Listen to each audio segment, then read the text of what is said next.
I've watched A Bug's Life 17 times, and I can only come to one logical conclusion. It's communist propaganda.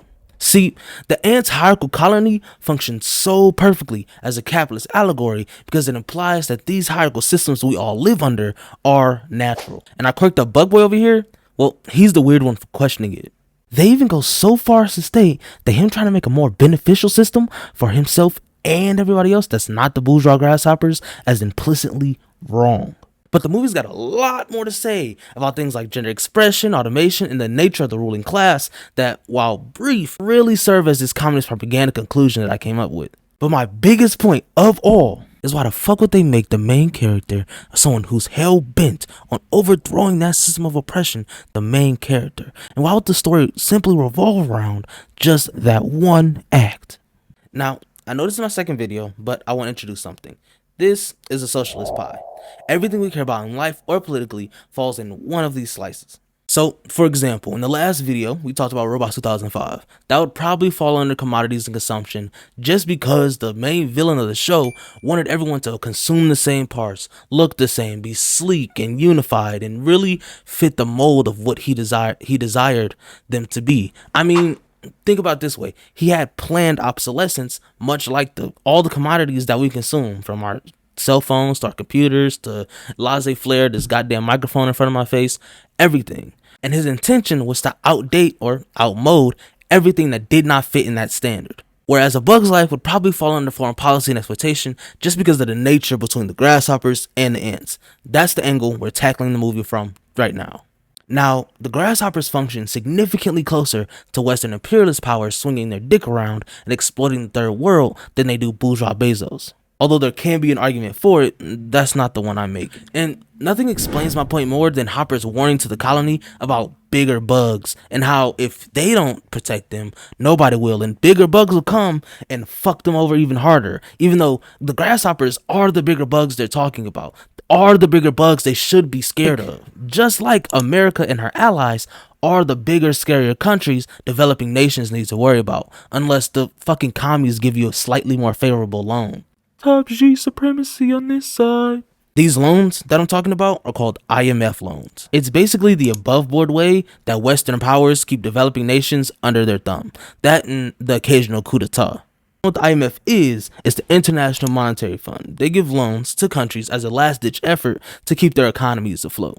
And since it's a last-ditch effort, they can really fuck them over however they feel. I mean, straight dick them down. I mean, bent over, no lube, raw, just taking that shit. Crazy. I mean, back shots galore. You feel me? Like, I mean, the IMF is basically that one meme picture with the 5 big black dudes and the one tiny ass shorty, and it's like raps. You know she's through. Like, I mean, they're gonna fuck that country over so hard that you won't even be able to tell what the fuck happened by the time they done with them. Let's take Egypt, for example. As the second most indebted country to the IMF, their economy is fucked. Partially as a result of austerity measures. Let's go back to that meme template. The 5 black guys are austerity measures. That's cutting public spending and raising taxes on the living citizens in that country.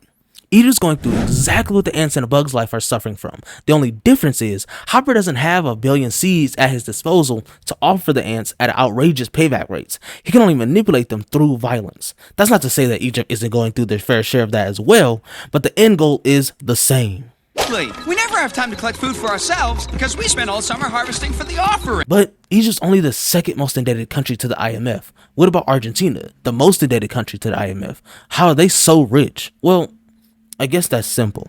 In the opening scenes, we see the aforementioned character Bug Boy that I was talking about using a device that would speed up grain production to solve the earlier issue that we laid out. Tradition-based society aside, the main reason they don't take Flick's suggestion is the same reason you don't trust a wobbly cat around sharp objects. He's just going to get himself or someone else hurt. Albeit completely unintentionally, the inciting incident occurs when Flick leaves his machine by the offering setup that they have and completely ruins a summer's worth of work. I'm talking dog ate my homework, pizza day at Planet Fitness, the whole 9. I would have beat Flick's ass because there's no way that you left a jittering machine on a rock that we have set up on 2 pebbles with everything we've collected over months. You're crazy. First of all, they really shouldn't have had it down there in the first place. Like, why would you put a giant thing of fucking seeds and shit on top of 2 pebbles over a cliff? Really, it's their fault, but it's also Flick's fault. Like, I really just hate everybody involved here. But it's Flick's actions while the grasshoppers are there to collect their missing food that really expose the true nature of the grasshoppers and as well the true nature of the ruling class. The mere action of the princess telling Hopper he's wrong is nearly enough to get the grasshoppers' wrath set upon them. So when Flick tells Hopper to put the child down, despite him threatening her life to get a point across, that really stirs his motherfucking pot. He then decides to have them produce twice as much food in less than half as much time. He knows they can't produce that much food in a matter of weeks, so why does he tell them to do so anyways? To answer that question, let's flesh out Hopper's motivation and subsequently the motivation of the ruling class. I mean, the ants can't be the only ones that are under Hopper's thumb, right? If he's capable of threatening a child's life to get a point across, then he's damn sure capable of killing an adult to do so as well, right? Well, yes, that's exactly what he does. When we peer into the Grasshopper Gang's life, we see that it's not just all fun and games and jet skis like the outside of their base would like us to believe. What it really is a perfect metaphor for how the ruling class rule each other with an iron fist to maintain their status. Let me show you what I mean. When a couple of Hopper's gang members decide to convince his brother that they should stay home and not go out for the winter, and his brother goes and tells him that, look at his response. This grain is a puny little ant. Did that hurt? Nope. Well, how about this one? Are you kidding? How about this?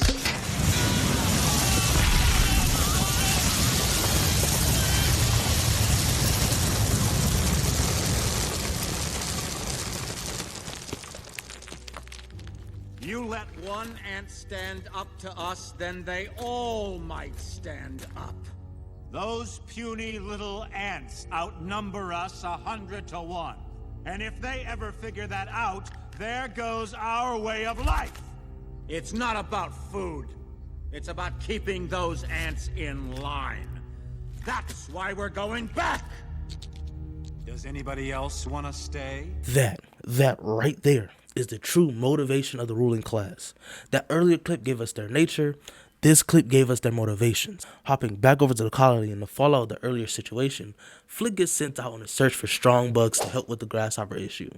Mostly with the intention that he'll get killed while he's out there. Sure, it was his idea, but they never would have let him leave if they didn't think he was more useful gone than there. Look at the way this nigga lead the colony though.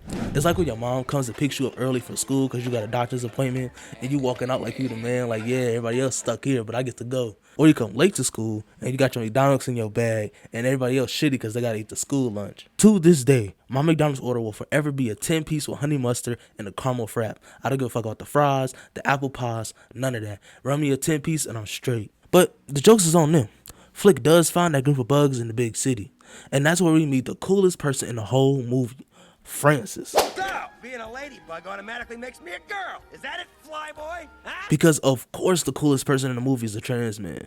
She's a guy! And the rest of the weirdos around them are circus freaks that mistakenly convince Flick that they're great warriors, capable of taking care of that little grasshopper issue. He recruits them, and since they're in such a rush to get out of there, they don't even question Flick's true intentions. But it's back at the colony where these warrior bugs, or this vanguard, was outed as never really being warriors in the first place, after some unsightly theatrics, of course.